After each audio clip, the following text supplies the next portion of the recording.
Right, hey everybody, it is Umber Rays here today to talk to you about a new character, and the new character coming out when I am still sick. So I'm going to try and make this video a little bit more condensed than usual. Now I know, normally we're going to show limit burst animation and everything like that. I'll try and get that in towards the end of the video, but as you can tell, my voice is still not 100%. Probably doesn't sound like 100%, also have the mask on, so because I'm trying to keep myself from infecting anybody even in the close vicinity of myself. So let's get into it. Now, I do realize that this character's name is basically one thing, but I'm calling her Keshi just because she's adorable. That's my nickname for her. And I understand that some people are like, her name is that. I don't care. Just to get that out of the way. Keshi is the name that has stuck in my brain, and that's the nickname I am giving her for everything that I'm going to be talking about, and that's going to annoy people, but anyway. So talking in on this character, she's first just come out today, so there isn't really that much data on her yet, so I'm not going to comment too much about her, but taking a look at what we have. First, her new weapon, 25% magic boost. That is generally across the entire board. Pretty nice for this type of equipment. Also have weakness, a little bit of weakness immunity on there, some hate down, and when HP drops below 60%, CT gets a small boost one time, and that is for her only, so it is nice to see a 25% magic boost potentially for some other characters, but it is basically her weapon and her weapon only. Now, talking about Trust Mastery, this one, accessory, we do like accessories, a little bit of speed on it, so it does boost its value in my mind. Also some spirit on there. The ability is 2 uses and increases debuff effect weakening by 30 for 4 turns for allies, and also nullifies poison, sleep, and immobilize.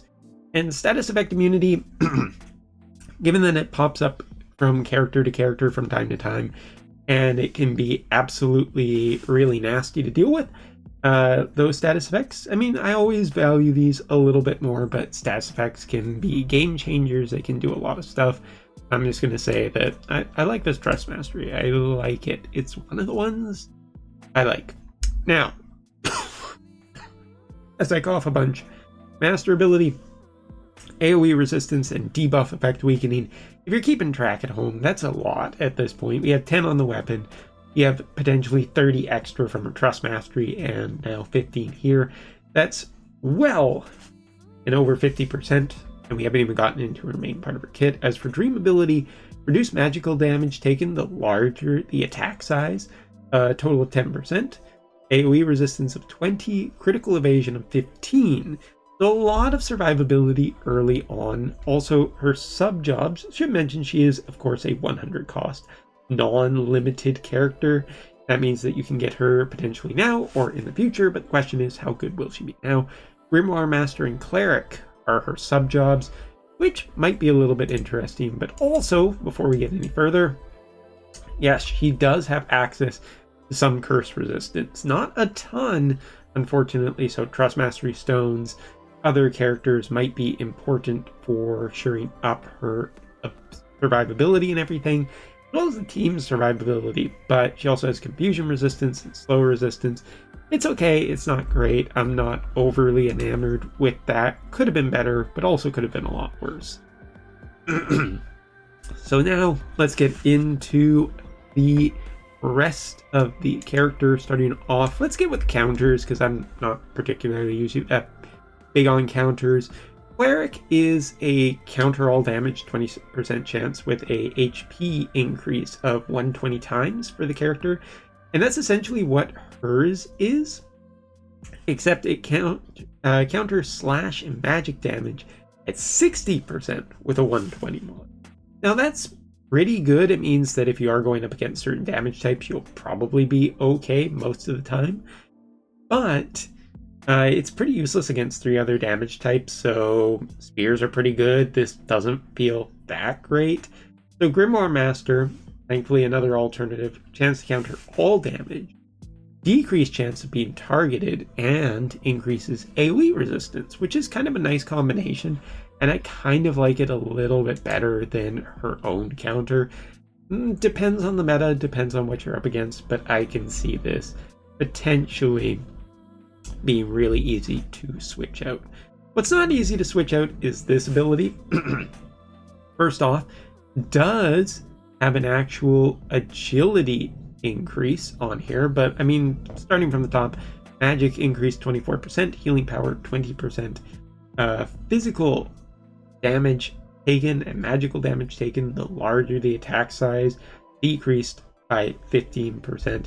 But the other thing here is it's kind of interesting the way that this ability is, because you do have like increases speed for 1 turn at the start of battle, potentially to allow her to just activate a support ability really quickly, but increases CT for yourself when an ally is incapacitated, which is kind of neat.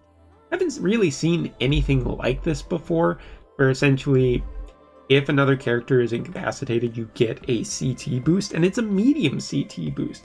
And that's going to be really relevant for talking about the rest of her kit. So do remember that, but I will bring it up, of course. And her other one that we have here is a cleric one, giving her a 12% agility and a 15 spirit boost. Now, this is interesting because if you look at this, it does essentially inform the 124 speed that this character does have.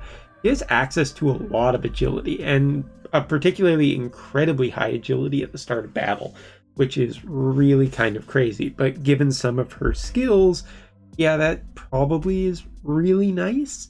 Either way, you can fine tune it. She also has like defense and spirit penetration for damage. She has her other main job abilities decreasing skill activation time, which is a thing, and also upgrades one of her abilities too, which is again interesting. And she has an HP and magic increase also on Grimoire Master. I can't see a reason to potentially replace this, but this might just be essential given the speed requirements for how this character acts. This might be the thing that determines whether or not, and without testing, it's hard to say without seeing examples of her fighting. Very difficult to say whether or not this will be mandatory, but she has some good options for support skills besides just what you... Now, Limit Burst. Now, this Limit Burst, if I remember correctly, has kind of a weird effect. If you go on to Wotv Calc, and I do have to just fire off my thing so I have a direct, easier to read one. So, continuous use 1 grants human resistance 2 allies within range for 4 turns, covers a certain percentage of HP when damage of 30% or more of the maximum HP is received. So basically, they take 30% of their HP damage. They will get a medium HP recovery 1 time. Second effect, weakening a certain... So greatly reduces enemy attack and magic power across the entire map for 4 turns. Also reduces... I believe it's reinforcement reflection rate, which is really weird to say, but if I remember correctly from a few days ago when I talked about it, basically the buff rate for characters is essentially a kind of screw the opponent really early on. It only lasts 4 turns, but given how some fights work, that can be enough. And if you are weakening your opponent, you have enough tanky stuff and enough offense, then you can probably kill. It's going to be curious to see where this character lands with who, whether it's going to be like Kuja or someone else, but this Limit Burst is undoubtedly strong. At least that's where I am, from where I'm sitting right now. Now, talking about Cleric really quickly as her sub, Dispel has the Dispel debuffs for targets, as well as, physical and magical damage reduction, has decreased agility, increased light and dark resistance, and more importantly, does have a Suniga, which dispels all ailments except charm, slow, and stop, and doom for allies. that's kind of important. It does have a pretty high range. I think let me just check. About 5, and it's a diamond AoE. So she does have potentially a way to deal with curse, which is good because, again, this will be important very quickly.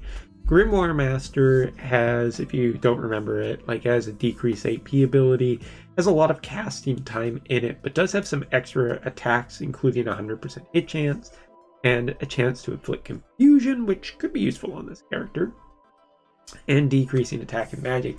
The Grimoire Master also has some good stuff. What you're essentially giving up for these are these 2 abilities. Number 1, select 2 targets, inflict charm for 3 turns. A new charmer, and at 25% chance could be pretty nasty. Could be an ability that is, with high faith, considered just a really good one to throw out there. Charm resistance is not something people are prepared for. And if she charms, could be the decider between a win and a lose. As for the other ability, it's a little bit limited. It's not a big one, and it does have casting time. Light and dark resistance of 25%, as well as a heal for allies.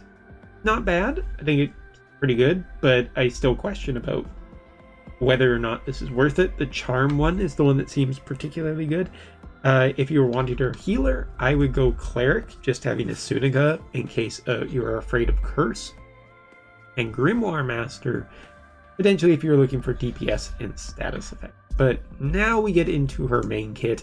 And also just a quick note, if you look at her unlock skills, she has a bunch of unlock skills. You can see that the decrease, let me just double check this. He does have a decrease attack and magic of 60% for enemies for 4 turns, which is really rough. And the decrease reflect rate, reinforcement reflect rate, however they want to word this in Japanese, is about 50% for 4 turns. So it's pretty big effect on the limit burst. I'd imagine that she probably triggers it pretty quickly, but that limit burst triggering will essentially be one of the most important things.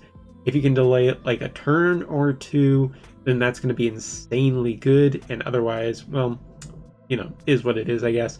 CT Restoral of 400 for self, as well as dispels all debuffs and dispels physical and magical damage reduction.